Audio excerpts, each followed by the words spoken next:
Vamos trabalhar agora um tema muito importante, que é a mineração ou ciclo do ouro no Brasil no século XVIII.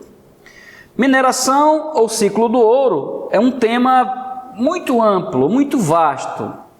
Está ligado à economia colonial, está ligado a patrimônio histórico material, está ligado à cultura da região sudeste, está ligado a tradições, a expressões culturais, manifestações artísticas, expressões plásticas, enfim, um tema o qual você não pode de maneira nenhuma deixar de estudar. Para trabalhar esse tema de maneira bem simples, para que você entenda com bastante clareza, nós procuramos destacar aqui o que é que mudou no Brasil com o início dessa atividade econômica. Observe que você já tem aí 3 séculos anteriores, século XV, século XVI, século XVII, e somente no século XVIII é que vai ocorrer no Brasil o momento mais importante ou o ápice dessa atividade mineradora. Lembre-se que os portugueses tinham muito interesse em procurar metais preciosos em seus territórios no Novo Mundo. A própria Carta de Caminha faz referência a isso. Entretanto, demoraram 3 séculos para que os portugueses conseguissem, enfim, realizar o seu sonho metalista. Em 1693, um bandeirante chamado Fernando Arrasão encontra na região de Minas Gerais, encontram também os bandeirantes na região de Goiás, as primeiras jazidas de ouro, as jazidas auríferas. E o encontro, a detecção dessa riqueza alterou profundamente a realidade da colônia e também alterou, em grande medida, a própria dinâmica do Império Português, já que o ouro gera capacidade econômica, o ouro engorda o tesouro real. Não existe um Estado forte se esse Estado não tiver riqueza acumulada. A própria lógica do mercantilismo, baseada no metalismo, segundo a qual a riqueza de uma nação depende da quantidade de metais preciosos estocada em sua economia. São esses recursos, essas reservas metálicas, que darão o tom da política, das ações militares, do comércio, do próprio incremento industrial. Então você vai avaliar o quão é importante e estratégica esta riqueza para a economia do Império Português. Quais as mudanças que a mineração provocará no universo colonial? A primeira delas, a identificação de um apogeu, o século do ouro. A transferência da sede da administração da colônia, a primeira sede da administração Salvador, na região Nordeste, já que ali na região Nordeste você teve não só o início da colonização, como a primeira grande atividade econômica, a lavoura canavieira ou a empresa colonial açucareira. Lembrando, empresa no sentido capitalista. Colonial porque gerou colonização, gerou ocupação, e açucareira, porque este produto da pauta de exportações é um gênero agrícola com alta demanda no mercado externo, adequando-se ao que Caio Prado Júnior chama de lógica da colonização, ou seja, a lógica da exploração. Essa transferência do centro econômico e administrativo de Salvador para o Rio de Janeiro está ligada a fatores estratégicos. Como o Rio de Janeiro fica mais próximo da região das Minas, ficaria mais fácil para a coroa portuguesa o escoamento da produção, o embarque desses estoques e também o monopólio, ou seja, a exclusividade do Estado no que toca ao aproveitamento dessa riqueza. Então, da região Nordeste, o Sudeste passa a ocupar a condição que tem até hoje. Região mais dinâmica, região mais presente na economia brasileira no que diz respeito ao acúmulo de capital. Aqui nós temos um mapa mostrando a divisão territorial que foi promovida pelo rei de Portugal, à época Dom José I, que era auxiliado por um ministro chamado Sebastião José de Carvalho e Melo, ou Marquês de Pombal. Dentro das chamadas reformas pombalinas, uma delas foi justamente a transferência da sede da colônia de Salvador, no Nordeste, para o Rio de Janeiro. Isto vai ocorrer no ano de 1763. Você vai chamar de meados, segunda metade do século XVIII, que é o século do ouro no Brasil. Você tem aqui em rosa, né, toda essa região, uma parte do Nordeste e toda a região Norte. Essa região é chamada de Estado do Grão-Pará e Maranhão. O que é o Estado do Grão-Pará e Maranhão? Toda a Amazônia, mais uma parte do Nordeste. E a partir do Rio Grande do Norte, a partir da região Nordeste, todo esse território é chamado de Estado do Brasil. Estado do Grão-Pará e Maranhão, capital Belém. Estado do Brasil, capital primeiramente Salvador e posteriormente o Rio de Janeiro. Isso integra as chamadas reformas pombalinas. A política pombalina, que serão todas as ações da coroa portuguesa em relação aos seus domínios coloniais. Dependendo daquilo que você quer observar, você pode estar falando aí, por exemplo, da história da região sudeste, o apogeu da mineração, a história da região norte, a história do Amapá, está ligada também às ações conhecidas como política pombalina, que serão todas as ações colonizadoras desenvolvidas pela coroa portuguesa sob a batuta, sob a regência de Sebastião José de Carvalho e Melo, o Marquês de Pombal. Reinava em Portugal Dom José I, um déspota esclarecido, e o Marquês de Pombal era responsável pelos assuntos ultramarinos, pelos assuntos coloniais. Tudo o que estivesse relacionado a esses assuntos coloniais, quem orientava a política do Estado era o Marquês de Pombal. Foi influenciado por uma política conhecida como absolutismo ilustrado ou despotismo esclarecido, a ideia de um Estado absolutista, mas iluminado pela razão, as ideias da cientificidade do século XVIII, o descolamento do saber em relação à religião, o saber tradicional. Isso é uma marca do século XVIII que estará presente também na política pombalina, na política do Marquês de Pombal. Ele irá criar uma modernização com vistas ao desenvolvimento do império, a criação de companhias de comércio, companhias que iriam monopolizar as atividades econômicas em todo o seu império colonial, uma maior atuação dos mercadores, do chamado bloco mercantilista nas ações do Estado, um estímulo ao setor industrial.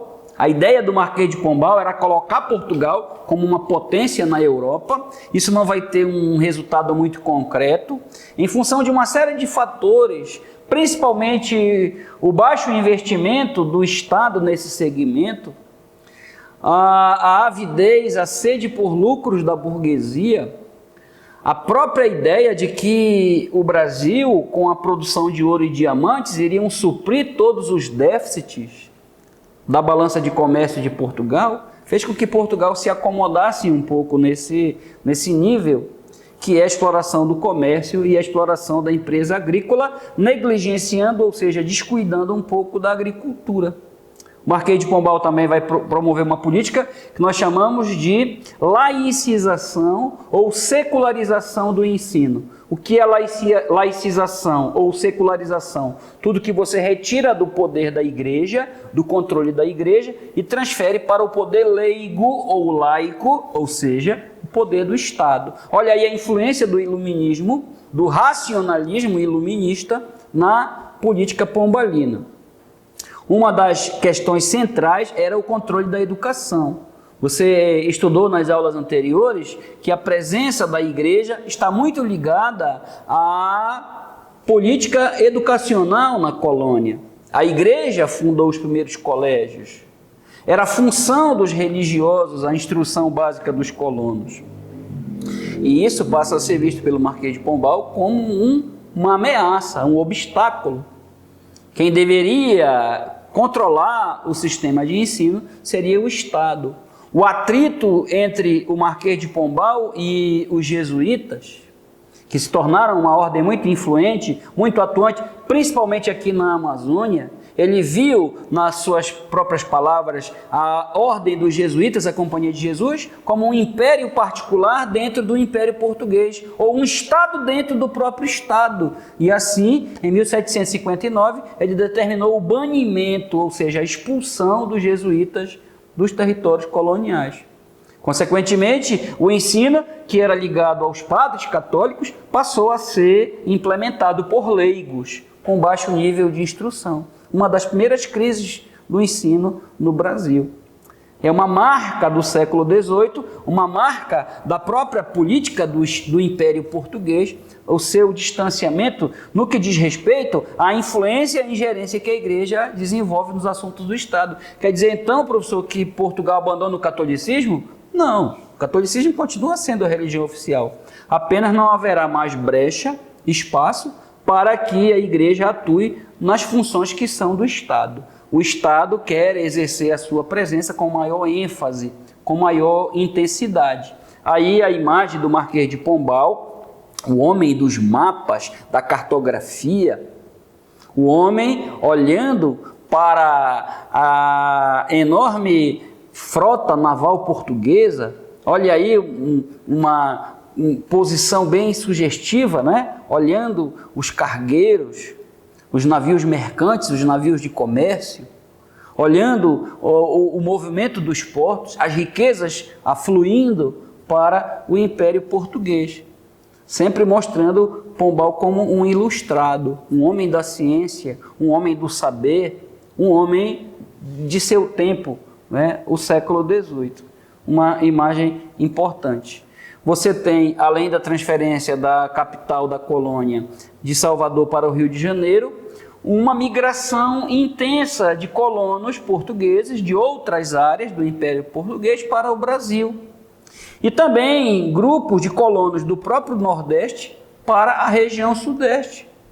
A notícia do descobrimento do ouro, a possibilidade de um enriquecimento rápido, aparentemente fácil, atraiu muitos colonos.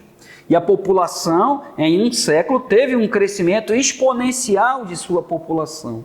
De 300 mil habitantes, em um século, a colônia passou a ter 3 milhões de habitantes. Ou seja, há um crescimento demográfico substancial em função dessa possibilidade de enriquecimento. Muitos comerciantes, muitos profissionais liberais, muitos funcionários públicos, padres, também a intensificação do tráfico negreiro, que passa a ser ampliado em função da necessidade de braços para a extração de ouro e também para a extração de diamantes. Isso vai gerar um crescimento populacional. A urbanização, o surgimento de núcleos coloniais, esse crescimento populacional, essa dinamização das profissões, das formas de geração de emprego e de renda, fez com que surgissem muitos núcleos coloniais. Ouro Preto, que depois passou a se chamar Vila Rica, Sabará, Congonhas, Paracatu, Araxá de Minas, Diamantina, são núcleos coloniais importantes ligados ao processo da mineração no século XVIII. São João del Rei, não podemos esquecer.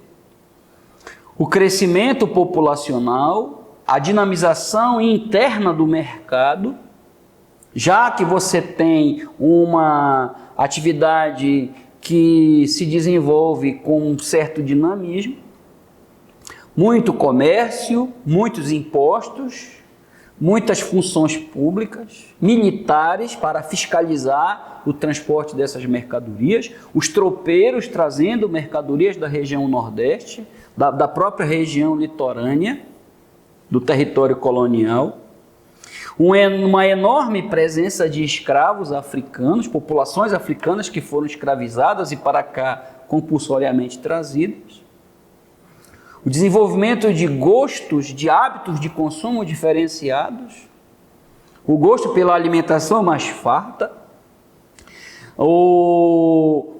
a ornamentação das catedrais, o barroco como um estilo artístico se destacando nesse processo, em que a religiosidade é expressada de forma rica, de forma exuberante, e a presença de muitos trabalhadores livres, tropeiros, comerciantes, negros forros, ou seja, libertos, profissionais liberais, médicos, advogados, muitos funcionários públicos, em função da necessidade do Estado em gerir, em administrar essa atividade econômica. Não se pode descuidar, porque o ouro pode ser desviado. E a presença desses muitos trabalhadores livres cria um mercado consumidor interno que não depende necessariamente do abastecimento da metrópole.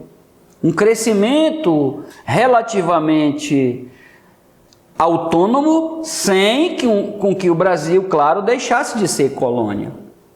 Você entende que a colônia passa a suprir a sua demanda de comércio, produzir internamente aquilo que consome, sobretudo no setor agrícola.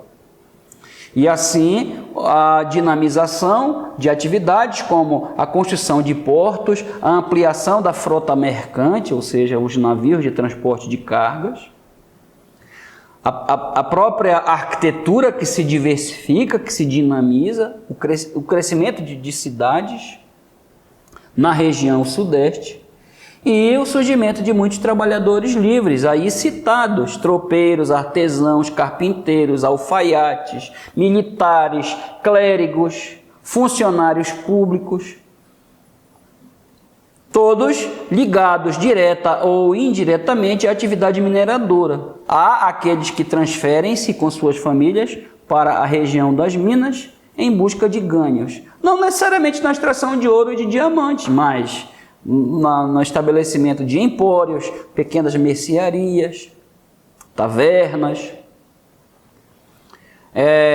barbeiros, açougueiros, donos de curtumes, ourives, muitos artesãos, músicos, artistas, que irão habitar esses espaços sociais, criando uma nova camada social, um dinamismo social que irá diferenciar essa sociedade mais urbana daquela que foi a sociedade do açúcar, mais ruralizada, mais concentrada no campo.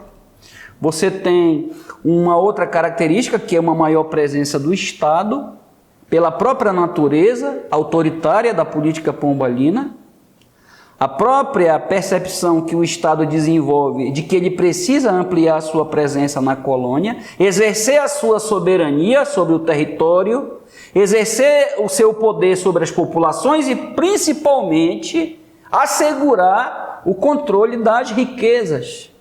A ideia de soberania à época, pensada a partir do referencial do Estado, uma maior presença administrativa do Estado português na colônia.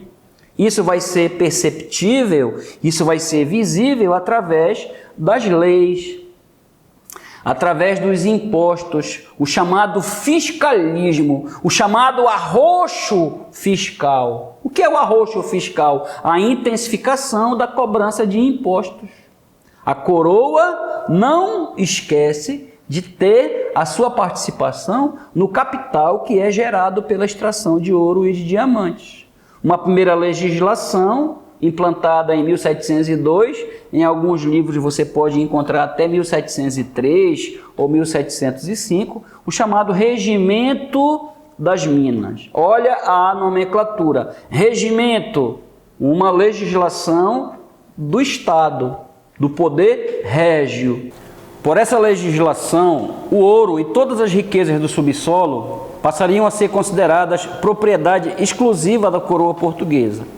Lembre-se que essa propriedade exclusiva também é chamada de monopólio, onde cabe ao Estado o direito de apropriar-se das riquezas da colônia. Isso está na lógica, na natureza da colonização. Mas como o Estado não é uma empresa, ele não tem o capital, ele não tem o suporte logístico, ele entende que pode transferir para terceiros ou particulares essa exploração das riquezas. Lembrando que na legislação da época, tudo era considerado bem público ou bem comum, ou seja, de uso de todos. Muito embora, na essência, o grande proprietário, o grande detentor legal dos direitos é o Estado. Então, pelo regimento das minas, o ouro e todas as riquezas do subsolo eram monopólio estatal. Além de determinar esse monopólio do rei sobre o ouro e as demais riquezas minerais encontradas na colônia, o regimento das missões também cria uma nova pessoa, um novo ente, um novo ser administrativo, que é a chamada Intendência das Minas. As antigas câmaras municipais, na região das áreas mineradoras, passará a se chamar Intendência das Minas. Essa intendência é o órgão do Estado que atuará no processo de fiscalização, a administração de todo o contexto urbano e também a cobrança dos impostos.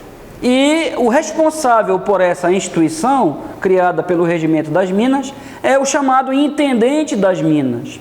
Essa figura do intendente, a partir do século XX, sobretudo da década de 30, a partir do início da chamada Era Vargas, essa intendência passará a denominar-se Prefeitura Municipal e o antigo intendente do período colonial passará a denominar-se Prefeito Municipal.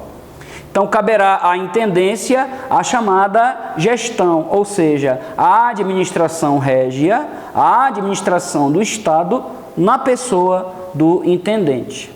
Além dessas medidas, os impostos eram inúmeros. E aqui nós vamos destacar os principais. O primeiro deles é o quinto, ou seja, 20% do ouro, 1/5 de todo o ouro extraído era considerado propriedade da coroa portuguesa. Este ouro deveria ser levado a um órgão chamado Casas de Fundição. Nessas casas de fundição, o ouro era derretido e transformado em barras quintadas, ou seja, com o selo, com o carimbo da coroa portuguesa. O objetivo da criação das intendências das minas, o objetivo da criação das casas de fundição e dos quintos era justamente impedir a evasão de impostos. A chamada evasão de divisas, ou seja, o desvio, a sonegação, o não pagamento daquilo que a coroa portuguesa considera seu direito exclusivo. E todo aquele que lesasse, que burlasse essas leis, essas determinações, era considerado traidor do rei, crime de lesa majestade. Era um crime considerado gravíssimo, sob os quais recorriam as penas capitais, ou seja, as penas máximas. Temos também a captação, que eram os impostos pagos por cada escravo que os colonos possuíssem. Captação vem de capta, cabeça, imposto cobrado por cabeça de escravo, na linguagem e na mentalidade da época. Se alguém possuísse um açougue, uma taverna, um empório, uma farmácia, um curtume, qualquer tipo de estabelecimento onde fosse empregada a mão de obra escrava, esse proprietário seria tributado por escravo que possuísse. Então, captação, imposto cobrado pela propriedade dos escravos. Temos também a finta, que é anterior à derrama. A finta correspondia a 30 arrobas de ouro. Todos os colonos, quando atingiam um patamar significativo de produção, deveriam entregar 30 arrobas. 30 arrobas, cada arroba calculava-se à época 15 quilos, então 450 quilos de ouro. E a partir de 1765, já no reinado de Dom José I e na administração pombalina, ou seja, do Marquês de Pombal, foi instituída a chamada derrama. Derrama, anote aí, era a cobrança dos quintos devidos, ou a cobrança dos quintos atrasados. Uma espécie de compensação das perdas da coroa portuguesa. O Marquês de Pombal, percebendo que a produção aurífera diminuíra, ele vai determinar que os colonos, escolhidos por sorteio, deveriam enviar para a metrópole, ou seja, para a coroa portuguesa, a quantidade de ouro até que se completasse 100 arrobas, ou seja, 1.500 quilos. Se você considera que uma arroba eram 15 quilos, 100 arrobas, 1.500 quilos, 1,5 tonelada de ouro. Só por aí você já vê a exorbitância, o exagero que era a quantidade de tributos. E isso era cobrado de toda a população da região das minas. Isso vai atingir aos interesses dos pequenos mineradores, os chamados faiscadores, mas também vai atingir os interesses dos grandes mineradores, dos grandes comerciantes, que veem a derrama como um abuso da coroa portuguesa, um arbítrio, ou seja, um abuso de poder. Isso vai gerando um descontentamento, vai plantando uma semente de descontentamento, de revolta, gerando motins, sedições, rebeliões coloniais. Então, a derrama determinava que a colônia deveria enviar a Portugal a quantidade de 100 arrobas de ouro por ano. Quando essa quantidade não fosse alcançada, uma vila, uma povoação seria escolhida e ali os moradores seriam expropriados, ou seja, os bens seriam confiscados para que isso fosse transformado em metal amoedável, ou seja, em ouro para a coroa portuguesa. Muito embora a derrama tenha sido criada pelo Marquês de Pombal, mas é no reinado de Dona Maria I, rainha portuguesa muito conhecida, que assume a partir de 1777, após a morte de seu pai, Dom José I. Uma das primeiras medidas da rainha, Dona Maria I, foi afastar Pombal do seu cargo. Pombal foi exonerado. A chamada viradeira, como ficou conhecido, a política de Dona Maria I. E uma das características de Dona Maria era a austeridade fiscal, a cobrança excessiva de impostos. E aí que você vai ter as revoltas. Você vai ter a revolta de Felipe dos Santos, em Vila Rica, também conhecida como Revolta de Vila Rica, e você vai ter também a famosa Inconfidência Mineira, de 1789, que é um levante de colonos, de proprietários, das elites coloniais, justamente contra o arroxo fiscal, ou seja, o excesso de impostos. Também nós vamos ter o florescimento, a partir desse acirramento das tensões, dessa insatisfação que configurou-se a partir do excesso da cobrança de impostos, o florescimento de ideias emancipacionistas, ou seja, ideias separatistas. Também podemos destacar que a mineração trouxe, além dos melhoramentos urbanos, melhorias arquitetônicas, palácios, os casarios, muitos hoje tombados como patrimônio histórico material nacional pelo IPHAN. Esse enorme florescimento cultural, essa diversificação das ideias, a própria influência que uma elite letrada exercerá sobre a vida cultural na região das Minas. E aí nós podemos citar como uma expressão no campo das artes, o barroco, muito ligado à religiosidade, ao exagero nas formas e nas cores, a riqueza, o luxo, a suntuosidade, os paralelismos típicos do barroco. Nós vamos ilustrar aqui ao final da aula com algumas imagens, algumas obras barrocas ainda preservadas nas catedrais mineiras, e também o surgimento de um movimento literário, um movimento intelectual conhecido como arcadismo. O arcadismo é um movimento literário contemporâneo da Inconfidência Mineira. Ocorre no mesmo período, no mesmo contexto da Inconfidência Mineira, quando um grupo de jovens letrados vindos da Europa começam a reunir-se para debater um novo estilo literário, ideias de vanguarda, para discutir a influência neoclássica, o resgate do classicismo, que é uma característica da Arcádia Mineira, o clube de literatos conhecido como Arcádia Mineira, onde você tem Cláudio Manuel da Costa, Tomás Antônio Gonzaga, que são líderes da Inconfidência Mineira. E ali os jovens, além de debaterem as vanguardas literárias, discutirem sobre assuntos, temas ligados à literatura, também vão discutir sobre o momento que a colônia atravessava. E qual era este momento? Uma intensificação da presença do Estado através dos impostos, o arrocho colonial. Então, o arcadismo, ele é paralelo, ele é análogo, equivalente ao contexto da Inconfidência Mineira. Também podemos destacar no campo econômico o crescimento do mercado interno, a diversificação do setor agrícola. A agricultura comercial, muito importante para abastecer as cidades da região sudeste, as cidades mineradoras, que careciam de alimentos, de produtos de consumo básicos, vão estimular em outras regiões um comércio frequente.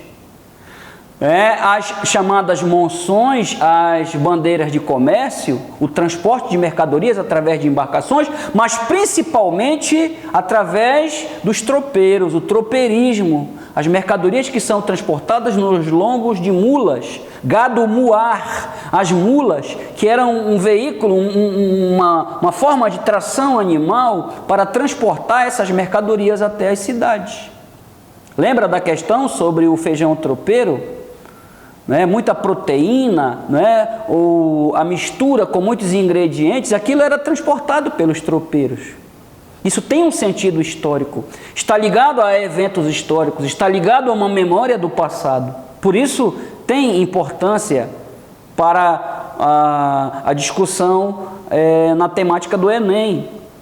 A história da culinária tradicional, os pratos da iguaria mineira têm uma historicidade, ou seja, tem uma correlação com o acontecido. O próprio barroco, do mestre Aleijadinho, do mestre Ataíde, são ícones, são símbolos dessa riqueza material e também a culinária da riqueza imaterial, hoje considerados patrimônios históricos culturais brasileiros. E concluindo a nossa discussão, não se pode trabalhar qualquer assunto de Brasil colônia sem mencionar-se a importância que a escravidão exercera nesse contexto. Como há um maior afluxo de riquezas, como há um enriquecimento da classe dos mercadores, um próprio entesouramento do Estado, ou seja, um crescimento da arrecadação do Estado através dos impostos, tudo isso vai financiar o chamado tráfico negreiro. E por que o tráfico negreiro? Justamente porque esta mão de obra africana escravizada, ela predominará na região das Minas. Uma série de fatores relacionados à resistência indígena, à escravidão, ao cativeiro, a objeção, ou seja, a crítica que os padres católicos missionários passam a fazer sobre a questão da escravização do índio. O índio é considerado ser pagão, inocente, que deve ser convertido. E claro, o grande fator que é o caráter lucrativo que o tráfico negreiro representará, rendas para o Estado através dos impostos, lucros para os mercadores, para os traficantes de escravos, dízimos para a igreja, a rentabilidade elevada do tráfico negreiro e a necessidade de uma reposição permanente de mão de obra fez com que o trabalho escravo africano predominasse na mineração. Não só na mineração, como em outros espaços sociais.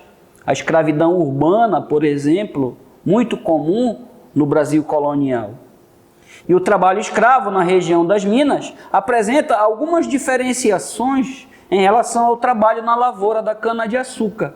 Uma dessas diferenciações é o desgaste, os riscos relacionados à insalubridade. Os acidentes eram mais frequentes. Trabalhavam em túneis, sem nenhum escoramento, sem nenhuma segurança. adquiriam doenças respiratórias, trabalhavam submersos com água até o peito. E assim, o tempo de vida útil desses escravos reduziu consideravelmente se comparado aos tempos da cana-de-açúcar. A média de vida de um escravo nas regiões mineradoras caiu para um período que oscilava entre 12 e 15 anos de vida. Ou seja, os escravos tinham uma expectativa de vida muito baixa. Não que os escravos dos canaviais tivessem uma relação de trabalho mais amena. Ocorriam os acidentes, as mutilações nos engenhos, os castigos físicos pelos feitores. Entretanto, a própria situação em que se encontravam os escravos das minas era ainda mais drástica, ainda mais degradante. Então vai reduzir para uma média de vida de 12 a 15 anos, como era na época do auge da cana-de-açúcar, para uma expectativa entre 5, 7 a 8 anos, ou seja, uma redução brutal da expectativa de vida desses seres humanos escravizados no contexto da mineração. E aí você pode citar todos os aspectos envolvidos nessa relação, os acidentes de trabalho, as doenças ligadas ao trabalho que você chama de insalubridade.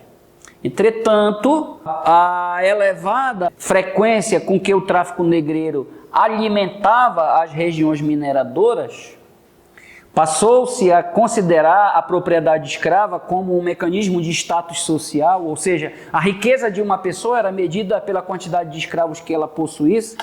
Então passa a haver um aquecimento desse mercado de escravos, e assim nós vamos ter um número considerável de trabalhadores escravizados e também libertos, os chamados negros forros, aqueles escravos que conseguiam juntar alguma poupança, algum pecúlio, algum montante de dinheiro, e eles compravam a sua liberdade, a sua carta de liberdade ou carta de alforria.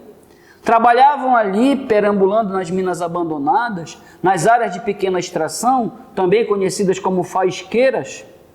Nessas faisqueiras, alguns pequenos mineradores, para estimular a produtividade dos seus escravos, prometiam-lhe a liberdade em troca de uma boa produção de ouro, oferecendo inclusive um pequeno percentual do ouro extraído aos seus escravos. E isso era depositado, e isso era utilizado como um mecanismo de compra da sua carta de alforria ou da sua liberdade. E a obtenção da liberdade não significava inclusão social, não significava cidadania, não significava mobilidade social, já que a mentalidade escravista, a própria legislação, as formas de relacionamento social sempre apontavam o liberto, sempre apontavam o ex-escravo, vinculando-o à sua antiga condição de cativo. O ex-escravo, o negro forro, seria um cidadão de segunda categoria, como diz o professor Marco Napolitano da USP.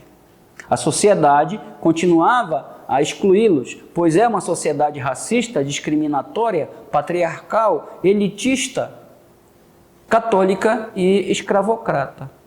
A escravidão urbana, um elemento muito importante a partir da mineração, a diversidade de profissões, de ofícios que muitos escravos desempenhavam nas cidades, os alfaiates, os marceneiros, os ourives que fabricavam joias, os ferreiros, os escravos açougueiros, os escravos que sabiam lidar com a metalurgia eram muito valiosos. Os chamados escravos urbanos, os chamados escravos de ganho. Esses escravos geravam renda para os seus senhores, eram alugados para outras áreas, recebendo um pagamento que deveria ser entregue para os seus senhores. Os escravos vendedores, as amas de leite, que eram as escravas que serviam como babás das crianças, das senhoras, nas cidades mineiras.